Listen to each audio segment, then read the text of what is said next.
Whatever coming hours hold, it's enough to be alive this minute. Charles Lindbergh penned that line in his book, The Spirit of St. Louis.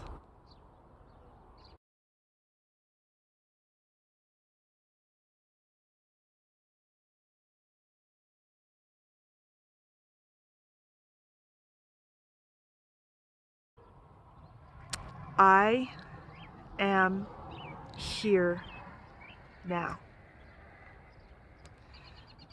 There are three pieces to that statement.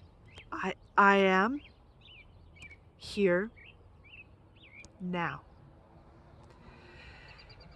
And the here-ness and the now-ness is something that can never change. It's the only thing that doesn't change. You can never be there. You're always here, because even if you walk across the room, you bring your here with you. And now it doesn't change. There is no past and future. The only past and future is what we carry within us in the present, in our energy, in our thoughts. There is no past and future. It's gone. So as far as past and future, it's only what we choose to carry and for how long. And there are good reasons to carry the past. There can be some beloved memories. There are good reasons to hold the future in our mind's eye and in our hearts. There are aspirations and things we can look forward to. But anything beyond the pleasantness of those energies, those thoughts, we have to ask ourselves why we're carrying what we're carrying. Because it's really a decision about the present, about the here and now. And creating inner peace and creating world peace can only be done from the present, from fully embodying and inhabiting and coming into here and coming into now. Creating can only happen in the here and now. Having full integrity can only happen in the here and now. Everything that you want to realize as a person and everything we want to realize as a world, we have to come into the here and now. A lot of the world peace challenges has to do with what we're carrying from the past. And we feel justified and right by them.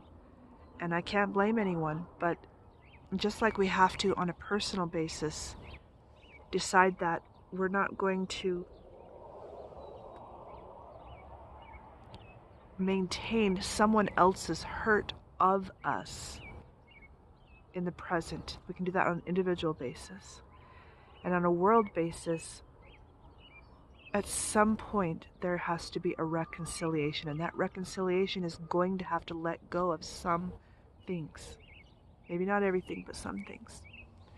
And a different kind of sight for the future that we create in the present has to take place. And then we have to bring it here and now, and it's just me and it's just you. Or if it's inner peace, it's just me and yourself, without all the trappings of the past and the future. And there's the other thing that I was thinking of is you are here now. There's nowhere else to be. But we spend a lot of time trying to escape the here and now sometimes, and we're kind of withdrawn in our body and our minds. But you know, again, when it comes to inner peace and especially world peace, there's one thing to realize that we're here in the present, like, oh yeah. It's another thing to choose it.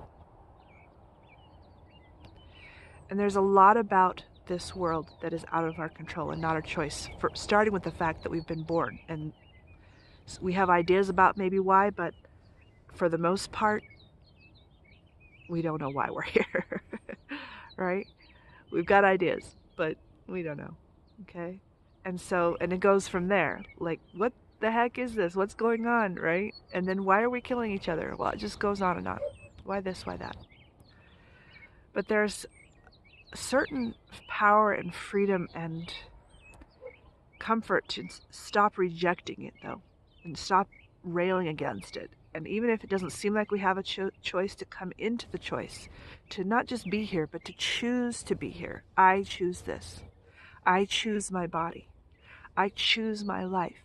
I choose this world, this humanity, this planet. I am throwing my lot in with what's happening here.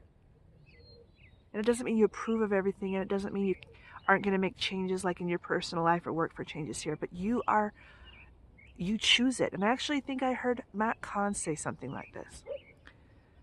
Choose to be here. Don't just be here, but choose it.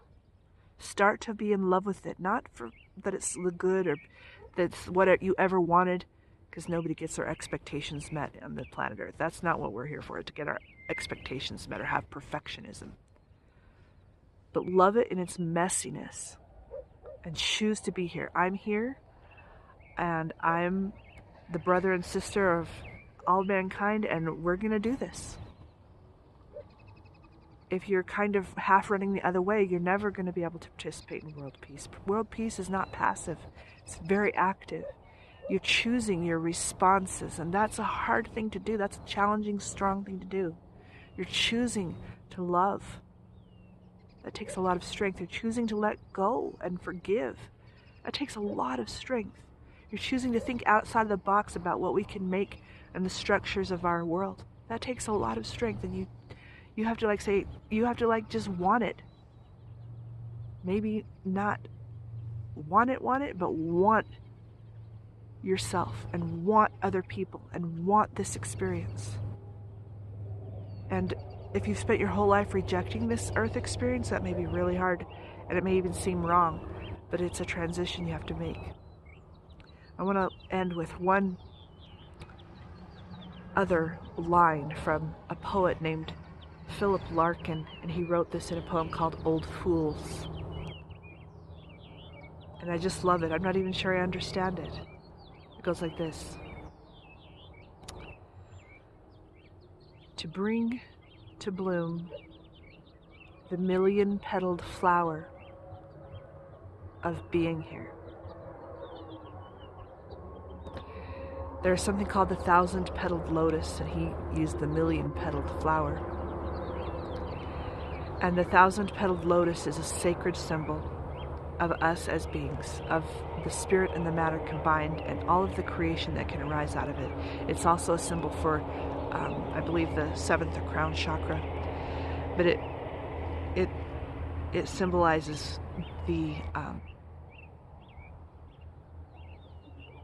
that transcendent place we can get to. But it's not above Earth. It's not away from Earth. It's fully embracing and inhabiting being an Earth body and being on an Earth planet, and squeezing the juice out of this ride.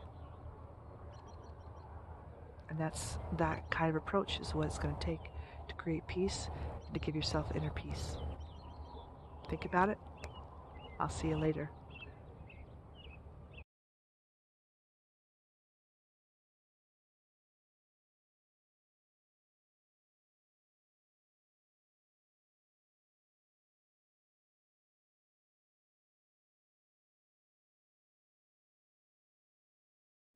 I talk a lot on YouTube.